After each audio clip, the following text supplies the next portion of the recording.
আসসালামু আলাইকুম। বাংলাদেশ সেনাবাহিনীতে অসামরিক স্থায়ী পদে একটি নিয়োগ বিজ্ঞপ্তি প্রকাশিত হয়েছে। এখান থেকে বিশাল জনবল নিয়োগ করা হবে। অসামরিক পদে যোগদানের ক্ষেত্রে শিক্ষাগত যোগ্যতা পঞ্চম শ্রেণী থেকে শুরু।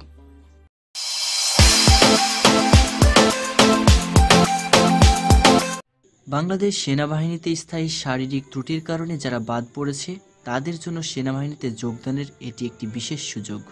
কেননা বাংলাদেশ সেনাবাহিনীর অসামরিক পদে বিশেষ ক্ষেত্র ছাড়া কোনো শারীরিক যোগ্যতার প্রয়োজন নেই। আমরা সরাসরি সার্কুলারটি বিশ্লেষণ করে দেখতে পারি। সার্কুলারটি বিশ্লেষণ করার আগে জানিয়ে রাখি, বেসামরিক পদ বা অসামরিক পদ বলতে বেসরকারি কোনো চাকরিকে বোঝানো হচ্ছে না।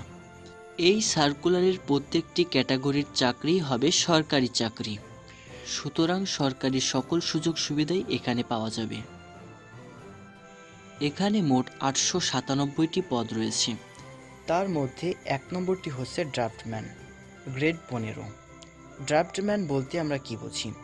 ড্রাফটম্যান মূলত যারা ঘরবাড়ি, রাস্তাঘাট ইত্যাদি নকশা তৈরি করে বা কম্পিউটারে এগুলো ডিজাইন তৈরি করে, তারাই এই ড্রাফটম্যান পদে আবেদন করতে পারবেন।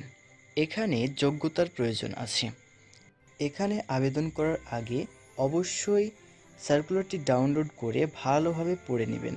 এতগুলো পদ বিশ্লেষণ করতে গেলে ভিডিওটি অনেক লম্বা হয়ে যাবে, তাই আমি একটি পদ বিশ্লেষণ করে দিব এটি কিভাবে আবেদন করবেন। পরবর্তীতে আপনার যোগ্যতার সাথে যেই পদটি মিলবে সেটাতে আপনি আবেদন করতে পারবেন। আবেদনটি আপনি নিজে কিংবা কম্পিউটারের দোকান থেকে সরাসরি আবেদন করতে পারবেন না।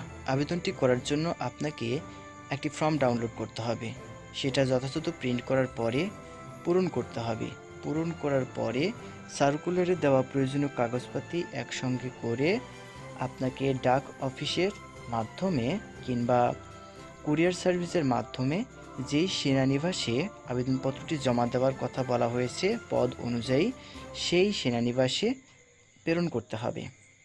ধরুন আপনি ড্রাফটম্যানে আবেদন করবেন, তাহলে আপনার কাগজপাতি ও ফর্ম সহ বগুড়া সেনানিবাসে প্রেরণ করতে হবে। এখানকার পোস্ট কোডটি দেওয়া আছে, সার্কুলারেই পেয়ে যাবেন। প্রেরণের সময় এই পোস্ট কোডটির প্রয়োজন হবে। সার্কুলারটি ডাউনলোড করতে না পারলে অবশ্যই কমেন্ট করে জানাবেন, আমি ডেসক্রিপশন বক্সে লিংক দিয়ে দেব। যে কোনো প্রশ্ন থাকলে অবশ্যই কমেন্ট করে জানাবেন, আর অবশ্যই চ্যানেলটি সাবস্ক্রাইব করবেন। আজকের জন্য এ পর্যন্ত। সবাই ভালো থাকবেন, আপনার জন্য শুভকামনা রইল। ধন্যবাদ।